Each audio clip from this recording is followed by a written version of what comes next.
அன்பார்ந்த அனைவருக்கும் வணக்கம். இன்றைக்கி நம்ம செய்யவிருப்பது துருக்கி ஃப்ளாட் பிரெட். துருக்கி நாட்டில் செய்யக்கூடிய இந்த ஃப்ளாட் பிரெட் ரொம்ப எளிதாகவும் ரொம்ப சுவையாகவுமே இருக்குங்க. அதை எப்படி செய்யலாம் அப்படின்னு வாங்க பார்க்கலாம். ஸ்லாப் கல்லை நல்லா வாஷ் பண்ணிவிட்டு அதில் நான் மைதா மாவு சேர்த்துருக்கேங்க. 250 கிராம் சேர்த்துருக்கேன். நல்லா நமக்கு பிசைகிறதுக்கு நல்லா வசமாக இருக்கும், அதுக்காக நான் ஸ்லாப் கல்லை யூஸ் பண்ணியிருக்கேன். அதில் தேவையான அளவுக்கு உப்பு சேர்த்துக்கோங்க. அதுக்கடுத்து சர்க்கரை 2 ஸ்பூன் சேர்த்துக்கோங்க. சேர்த்துட்டு ட்ரை ஈஸ்ட் எடுத்துக்கோங்க. அதில் 1/2 ஸ்பூன் அளவுக்கு நான் சேர்த்துருக்கேன். சேர்த்துட்டு ஒரு தடவை தண்ணி எதுவுமே சேர்க்காமல் எல்லாமே நல்லா கலந்து விட்டுடலாம்.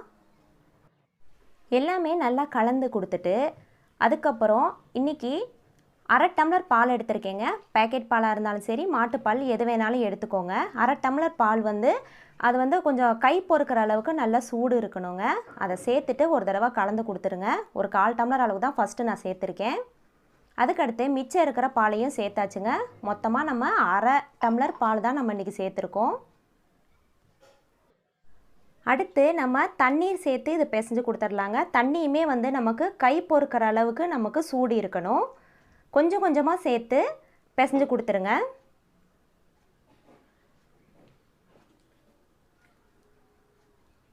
ரொம்ப அழுத்தி பிசையணும்னு அவசியம் இல்லைங்க. ஓரளவுக்கு நமக்கு பிசைஞ்சு கொடுத்தாலே போதும்.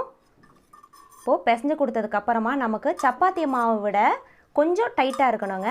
அதில் 3 ஸ்பூன் அளவுக்கு சமையல் எண்ணெய் சேர்த்துருக்கேன். சேர்த்துட்டு அதுவுமே நல்லா பிசைஞ்சு கொடுத்துடணுங்க. இப்போ எண்ணெய் சேர்த்ததுக்கப்புறமா நம்ம ஒரு 5 நிமிஷம் இதை நல்லாவே பிசைஞ்சு கொடுத்துர்லாங்க. இது மாதிரி நல்லா பிசைஞ்சு கொடுக்க நம்ம ஊற்றின ஆயில் எல்லாமே அதை அப்சர்வ் பண்ணிடுங்க.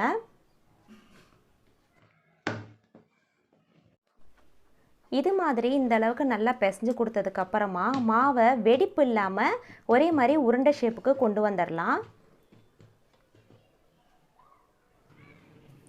இதுக்கு மேலே மாவு நமக்கு காயாமல் இருக்கிறதுக்காக கொஞ்சமாக எண்ணெய் சேர்த்து எல்லா பக்கமும் அப்ளை பண்ணிடலாங்க.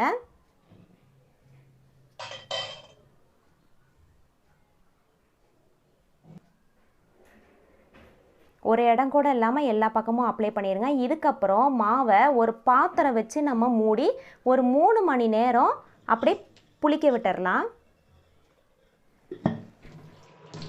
3 மணி நேரத்துக்கு அப்புறம் நம்மளோட மாவு நல்லாவே புளிச்சிருக்கோங்க. இப்போது கத்தி வச்சு மாவை ஒரு மெஷர்மெண்ட்காக நம்ம கட் பண்ணிக்கலாம்.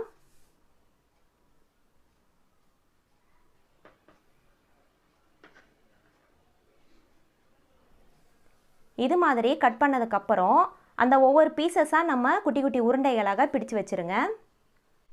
அடுத்து நம்ம ரொட்டிகளாக தேய்க்க ஸ்டார்ட் பண்ணிடலாம். ஒரு உருண்டையை எடுத்து நம்ம கட்டை விரல்கள்னால உள்ள அமுக்கி இது மாதிரி நல்லா அமுக்கி கொடுக்கணுங்க. அமுக்கி கொடுத்துட்டு லாஸ்ட்டில் இருக்கக்கூடிய மாவை நல்லா அதிலே அமுக்கி விட்டுருங்க. அமுக்கி நம்ம சப்பாத்தி கட்டையில் நல்லா இது மாதிரி உருண்டையாக நல்லா உருட்டி கொடுத்திங்கன்னா ஒரே மாதிரி நம்ம தேய்க்கும் போது ஒரே ரவுண்ட் ஷேப்புக்கு நமக்கு கிடைக்குங்க. இப்போது மாவை அதுக்கு மேலே கொஞ்சமாக தூவி விட்டுருங்க. இப்போ எல்லா பக்கமும் மாவு போடுற மாதிரி தூவி விட்டதுக்கப்புறமா ஒரு கட்டையை வச்சு நல்லா இப்போ இந்த மாவை நல்லா பரத்தி கொடுத்துடலாம். அதே நேரத்தில் நமக்கு ரொம்ப லேசாக தேய்க்கக்கூடாதுங்க. ஓரளவுக்கு நமக்கு ரொட்டி மாதிரி இருக்கணுங்க. அதனோட திக்னஸ் நான் உங்களுக்கு காமிக்கிறேன். ரொம்ப அமுக்கியும் தேய்க்க வேணாங்க, ரொம்ப ஸ்ட்ரெயினே எடுத்துக்க வேணாம். நமக்கு ரொம்ப சூப்பராகவே சாஃப்டாகவே வருங்க.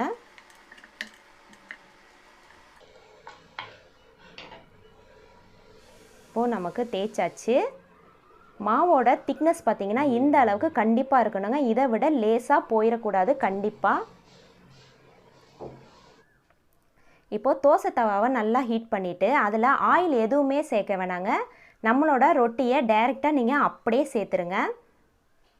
சேர்த்துட்டு கண்டிப்பாக அடுப்பு லோ ஃப்ளேம்லேயே இருக்கணுங்க. மீடியம் ஹீட்டில் கூட இருக்கக்கூடாது, கண்டிப்பாக லோ ஃப்ளேம்லேயே இருக்கணும். லோ ஃப்ளேம்லேயே வச்சு 2 பக்கமும் நல்லா திருப்பி விட்டோம்னா நமக்கு இது மாதிரி நல்லா ஃப்ளஃபியாக வருங்க.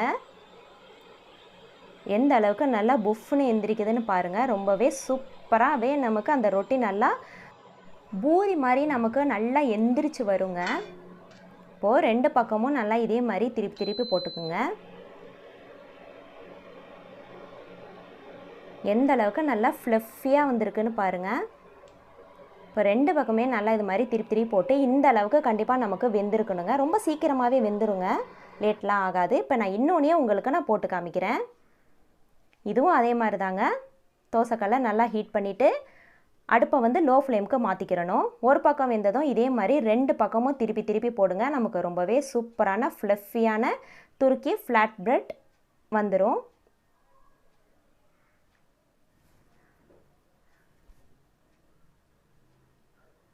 ரொம்ப சூப்பராகவே ரெடி பண்ணிட்டோம். இதே மாதிரி எல்லா உருண்டைகளும் தேய்ச்சி போட்டுருங்க.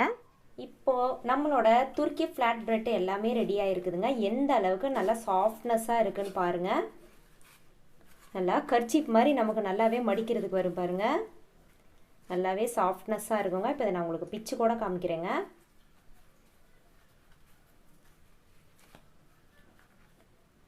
எப்படி சூப்பராக இருக்குது பாருங்கள். இந்த அளவுக்கு நமக்கு நல்லா லேயராட்ட வரும். ரொம்பவே சூப்பராக வந்திருக்குதுங்க. கண்டிப்பாக வீட்டில் ட்ரை பண்ணி பாருங்கள். ரொம்பவே சூப்பராக வரும். இன்னொன்றையும் பிச்சு காமிக்கிறேன் பாருங்கள்.